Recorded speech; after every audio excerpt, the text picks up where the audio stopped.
Olá pessoal, tudo bem? Sejam bem-vindas, bem-vindos ao nosso canal Make a Bit, onde aqui nós falamos alguns tópicos de tecnologias digitais e suas aplicações. Mais especificamente, estamos com uma playlist sobre Python para concursos. E aqui hoje iremos resolver algumas questões do Python para a banca CESP, SEBRASP. Bem, acredito eu que irei estar dividindo esse vídeo em algumas partes. Temos várias questões diferentes sobre Python e assim, a cada momento, a cada vídeo, irei estar colocando mais soluções de questões. Vamos nessa? Por favor, considere se inscrever no canal para estar acompanhando esse conteúdo relacionado a concursos e também conteúdo relacionado a análise e ciência de dados. A playlist que eu comentei no início desse vídeo era para o concurso DataPrev 2023, onde já temos algumas bibliotecas do Python comentadas, como por exemplo NumPy, Pandas, Matplotlib, SciPy e Seaborn. Além dessas bibliotecas que estão nesses vídeos, futuramente estarei produzindo outros vídeos sobre algumas outras bibliotecas do Python. Se você está gostando desse conteúdo, por favor, curta esse vídeo e se inscreva no canal. Hoje, gente, trago aqui algumas questões que são recentes dessa banca CESP-SEBRASP. Acredito eu que eu coloco algumas questões aqui do ano 2023 e 2022, com o assunto do Python, um pouco de Pandas, Data Frames e também características gerais dessa linguagem.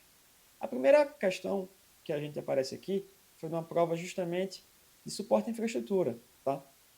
Tá aí o nome do concurso. E aí, a gente tem uma questão sobre o Python, justamente se os blocos de código dessa nossa linguagem do Python são separados por chaves. Ora, e no momento a gente viu aqui alguma instrução, algum código, que a gente colocou chave no Python para poder estar separando blocos de código. O Python, ele realiza esse processo por indentação. Então a gente não necessariamente precisa estar utilizando chave, tá? Na verdade, a gente não utiliza chave. A gente utiliza chave no Python numa definição de um tipo de estrutura de dado chamada dicionário. Então, essa questão aqui está totalmente errada, tá? Foi uma questão que eu considero a dificuldade dela fácil. Essa questão aqui a gente torce para que caia numa prova de concurso, porque a gente sabe que no Python a gente não utiliza chaves para separar blocos de código. Próxima questão, uma questão que eu considero bem legal, bem interessante, e pode estar aí na sua prova, por exemplo, do DataPrev. É uma questão que ela apresenta um dado de uma tabela, tá? Que vai ser representado pelo DataFrame. De novo, a gente considera aqui o uso do DataFrame com qual biblioteca, com qual framework no Python? Com Pandas. A gente viu uma aula aqui no nosso canal, na nossa playlist, sobre Pandas. Então, basicamente, vamos estar aplicando algum conteúdo dessa biblioteca, desse assunto aqui sobre tabela, em cima dessa que foi apresentada na prova do concurso. Nesse caso, são apresentadas 3 questões, 3 itens sobre essa tabela. Vamos começar a resolução? Então, na primeira questão, nós temos 74. O número de ocorrências com discente de comportamento agressivo e com educação de nível médio é no total inferior a 16. Olha, acabei de fazer o processo de leitura do item, agora a gente tem que voltar na tabela e tentar entender o que é isso. Nós temos aqui um data frame com 5 colunas, e cada coluna aqui meio que faz essa referência aqui, é um data frame hipotético, como diz a questão, com relação a registros escolares a respeito de violência, tá? Então a questão aqui, esse de 74, ele me perguntou: o número de ocorrências com discente de comportamento agressivo e com educação de nível médio é no total inferior a 16. Eu destaco aqui desse item, gente, uma palavra: o número, certo, de ocorrências no total. Ou seja, ele quer uma operação de soma. Só que note que ele passa 2 argumentos que, de certa forma, nós deveríamos fazer um processo de filtragem se a gente estivesse utilizando Python na hora do concurso para poder estar resolvendo. E no nosso caso aqui vai ser visual. Então essa questão acaba sendo um pouco mais uma questão de Python que também mistura com o entendimento de tabelas. Tá? O que é que eu faria para poder estar resolvendo essa questão? Ele avisa, olha, o número de ocorrências com discente de comportamento agressivo e com educação de nível médio.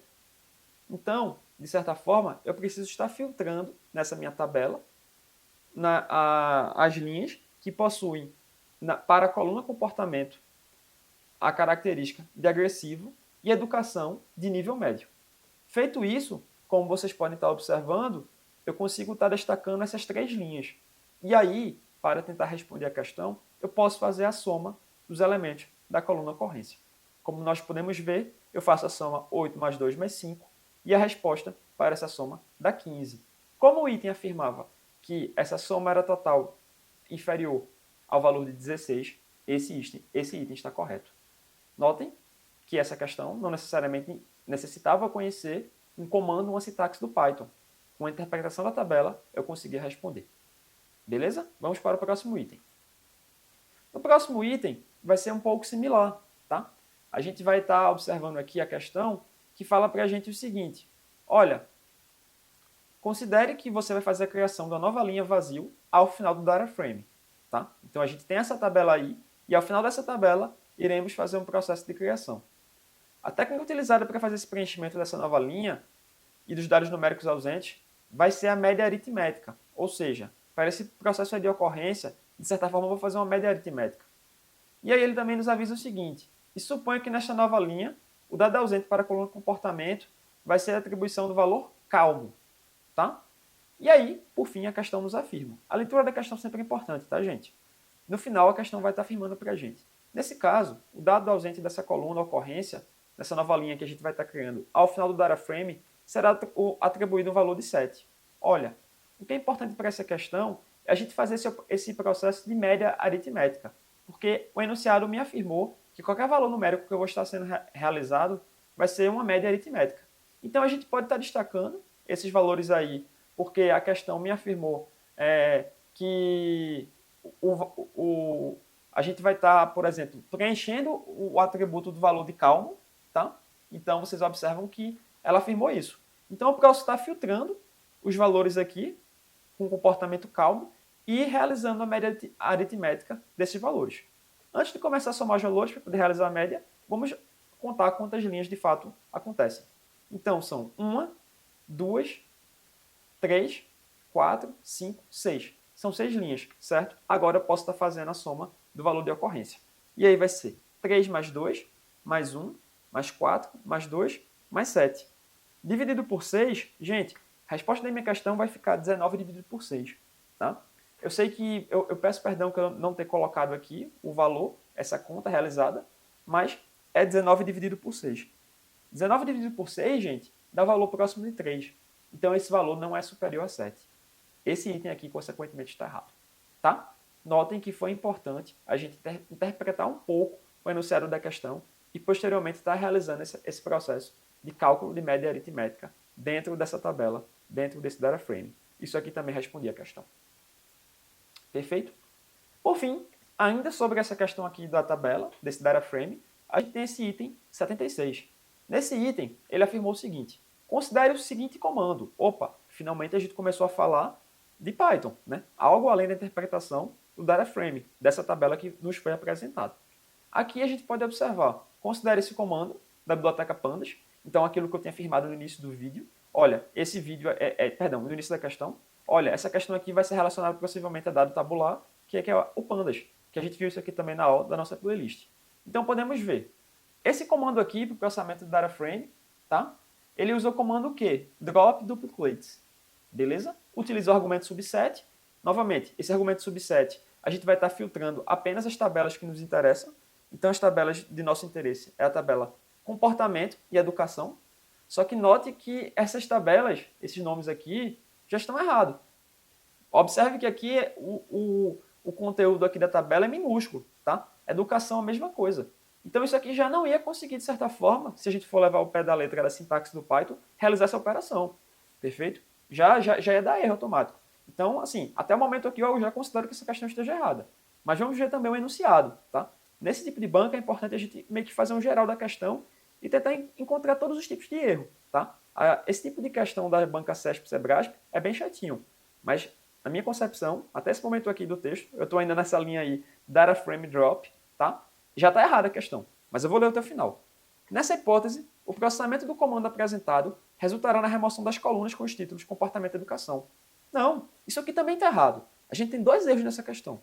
Observe que o drop duplicates, ela não vai remover essas colunas, tá? Para realizar o processo de remoção de colunas, seria exclusivamente o comando drop. Então isso aí está errado. O que o comando drop duplicate faz, ele remove as linhas dessas colunas. Então, seria a coluna comportamento com C maiúsculo, e com educação, com E maiúsculo, tá? Associando isso ao DataFrame. O comando in place, ele já automaticamente atribui isso para o DataFrame, tá?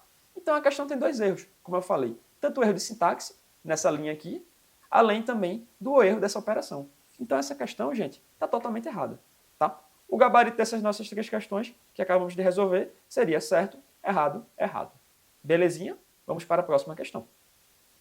Próxima questão, uma questão de código, tá? A gente está falando de Python, a gente tem que ver sintaxe, certo? Talvez em alguma prova de vocês, gente, caia uma questão um pouco mais teórica, interpretação, como a gente viu ali aquela questão do DataFrame, da tabela. Mas talvez a gente caia diretamente questões envolvendo Python, tá? Então vamos para essa sequência aqui, mais três questões, possivelmente envolvendo sintaxe do Python. A primeira questão me apresenta a criação de duas variáveis. Que tipo de variáveis são essas, gente? Eu acho que a primeira coisa mais importante que você consiga estar vendo quando você começa a solução de uma questão no Python. Observa aqui que a gente tem duas listas, certo? Por que eu sei que são listas? Porque a gente vê as variáveis entre colchetes, tá? Então a gente tem uma lista, a primeira lista denominada de A, tem os elementos 4, 5 e 6. A lista B é uma cópia da lista A, ou seja, a gente também tem, vou estar executando esse conteúdo aqui, tá, gente, dessa questão de forma sequencial. Na lista B, estou aqui, tá, com o mouse. A lista B, ela está com o conteúdo de A. Da mesma forma, eu também tenho o elemento 4, 5 e 6. Beleza? Posteriormente, eu vou para essa terceira linha. Eu faço uma atribuição, tá? Então, na lista B, agora, eu vou ter 4, 5, 9. Observe que quando a gente está utilizando uma variável aqui no Python, a gente começa, é uma lista, a gente começa no índice 0, 1, 2. Então, o elemento 2 da variável B, que anteriormente era 6, agora é 9. Então, nesse momento aqui, dessa execução, eu tenho na variável B 4, 5, 9, e para a variável A eu tenho 4, 5, 9. Certo? O que é que eu faço aqui agora posteriormente? Eu chego aqui e a gente observa que eu faço a variável A append 7. O que é que esse append faz, gente? A gente adiciona um elemento a mais para aquela lista, certo? E aí observe que eu tenho a lista A 4, 5, 6, então eu vou estar adicionando para ela mais um elemento, certo? Então eu vou estar adicionando o elemento 9. Então agora, nesse momento, eu vou ter para a minha variável A 4, 5, 6, 7. Esse append ele vai na última posição, vai ser a posição 3, tá? Então até aí está tudo certo. Só que observe que as próximas duas instruções que a gente vai fazer vai ser printar a variável A e printar a variável B. Essa questão aqui ela é um pouco perigosa, porque ela nos induz a afirmar que isso aqui está certo, tá? Ele afirma que o resultado da execução desse código é o que segue. 4, 5, 6, 7. A gente viu que A foi, de certa forma, é isso mesmo. Só que na variável B, observem que ela faz uma atribuição que B é igual a A. E a gente tende a achar que isso aqui está certo. Mas, na verdade está errado. Tá? Como é que a gente poderia, de certa forma, estar verificando isso? Se eu tentar rodar esse código. Seria, de certa forma, a maneira mais fácil para mim, para poder estar fazendo esse processo. Beleza? Então, eu vou estar rodando aqui para mostrar para vocês, de fato, esse resultado. Então, eu chego aqui, tá? Eu defino essa minha variável, uma lista, 4, 5, 6. Posteriormente, eu faço B igual a A, tá? Meu objetivo aqui é estar rodando o mesmo código, certo, gente? E aí depois eu faço B posição 2 igual a 9, tá? Faço aquela operação de append, então eu vou estar adicionando o elemento 7. Aí notem que, nesse momento aqui, opa, eu errei aqui, perdão, gente. Ops, também vai errar de novo. Faltou agora. Agora a gente tem as variáveis A e B, tá? Então, ok. Então, posteriormente, a questão pede para a gente fazer o processo de print, tá? Da variável A e print da variável B. Até aí tudo bem? Até aí tudo bem. Só que notem que, aquilo que eu tinha afirmado, a questão nos induz ao erro. Por que o resultado vai ser 4, 5, 9, 7? Porque a gente tem, logo na segunda linha, que B é igual a A, certo? É uma atribuição igual. E aí a gente tem que estar observando que esse valor é o mesmo. Ele está afirmando, olha, a variável B está sendo igual a A. Tá? Então, esse item aí está errado, tá bom? Como eu falei a vocês, essa questão parece fácil, mas induz muito ao erro, certo? Fiquem atentos com relação a isso. Próximo item, questão 102. A questão 102 também é bem interessante, tá? Ele observa aí, ó, o resultado da execução do código Python a seguir é 4. E a gente tem duas linhas, certo? A primeira linha é uma linha de atribuição, a gente vê que ele definiu uma lista, e em seguida aqui a gente tem uma linha de printar, de uma saída de output, que a gente está vendo, que é printar o resultado dessa operação, que é um max, set, test, key e test count. Que danado que isso aí está fazendo, tá? Essa questão aqui, alguém pode estar olhando assim rápido, pode se assustar. Olha, a gente tem que interpretar esse segundo. Esse primeiro elemento aqui, essa primeira linha foi uma lista que foi definida com os elementos 1, 2, 3, 4, 5, esses números, repetidos de uma maneira aleatória, de certa forma, como está proposto aí. Beleza? Só que em seguida, o que é que isso aí faz? A gente tem que interpretar comando por comando aqui dentro, tá? Eu vou começar por dentro. Então, a gente tem aqui set test. O que é isso? Gente, essa parte aqui do código basicamente vai converter essa lista teste em um conjunto dos elementos que estão nessa lista. Então, notem que essa lista aqui, ela tem exclusivamente os elementos 1, 2, 3, 4, 5, os números inteiros, tá? Então, ela não vai ter tudo isso aí, todos os números. Ela só vai ter um de cada um, certo? Então, assim, eu não vou ter uma representação igual aqui. Eu só vou ter 1, 2, 3, 4, 5. Beleza? Só que quando a gente for observar, essa função max, ela está sendo utilizada para conseguir achar o número máximo, certo? O número máximo que foi utilizado anteriormente. Só que observe que se eu utilizasse o max sozinho, eu ia retornar o número 5, correto? Que é o número máximo. Só que observe que a gente tem aqui esse argumento key test count. Ou seja, a gente de certa forma vai estar testando para poder printar qual é o número que se repete mais vezes, tá? Porque a gente fez essa operação aqui de contar e possivelmente depois a gente vai estar ilustrando e printando que número foi esse. O número que teve o número de contagem máximo. Nesse nosso caso aqui, se a gente for observar, o número que se repete mais vezes aqui é 4. Então, esse item, tá? Essa assertiva aqui está correta. Beleza? Notem que essa questão aqui também foi um pouco assim mais rebuscada, tá? A gente tem que estar atento quando estiver resolvendo essas questões para poder estar afirmando se é certo ou errado. Por fim, esse próximo item aqui, o resultado da execução do código em Python a seguir é ANP, ANP, ANP. Essa questão é interessante, tá? De novo, alguém pode achar que isso aqui vai dar um erro, mas a resposta está certa. Quando eu defino a primeira variável A, a gente tem uma variável do tipo inteiro. A variável B é uma variável do tipo string. E eu quero ver exatamente a execução de A versus B. Se vocês observarem, a gente vai ter aí basicamente o que a questão afirma, tá? E eu posso estar verificando isso aqui no Python. Ó, observa que se eu tenho uma variável aqui, A, inicialmente ele define a variável dessa forma, certo?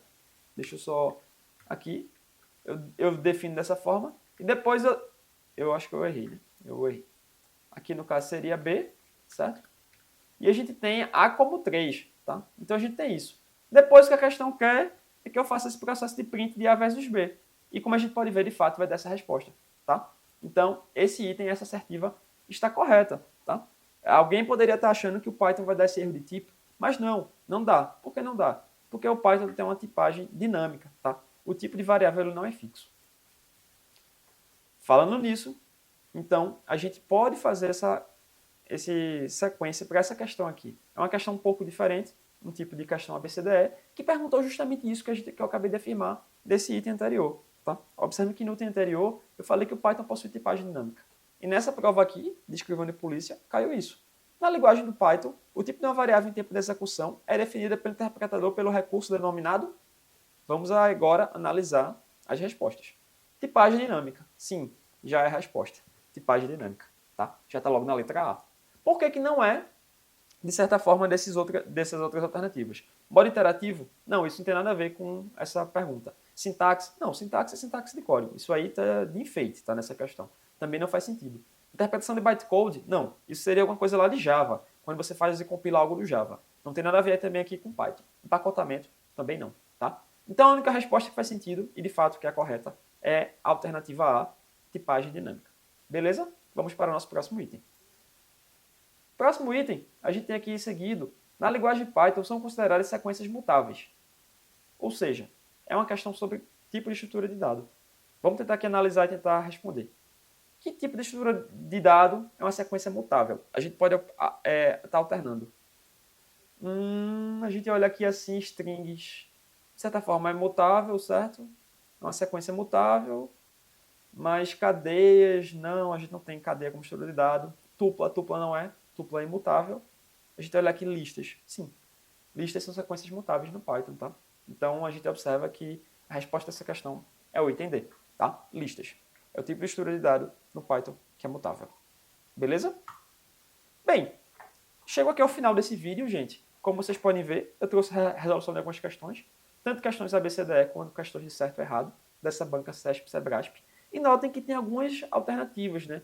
Alguns assim, níveis de dificuldades para as questões, como vocês podem ver. A gente viu aqui, por exemplo, um rápido comentário. Essa questão aqui que envolvia um pouco mais de sintaxe, sim, caiu numa prova da NP. E também a gente teve aqui uma questão, nessa mesma prova, se a gente for observar, de interpretação do data frame da biblioteca ali, Pandas, tá? Então, essas questões podem cair, de certa forma, de uma maneira misturada, tá? Por isso que é importante a gente estar acompanhando aquele conteúdo da playlist, por exemplo, aquele conteúdo do Pandas, NumPy, as bibliotecas, para poder também estar ficando um pouco afiado naquela parte da sintaxe e dos comandos mais importantes de cada biblioteca. Beleza? Espero que vocês estejam gostando desse material e, qualquer dúvida, estou à disposição. Tá? Novamente, curta, compartilhe e tire suas dúvidas aqui comigo no chat do canal. Forte abraço!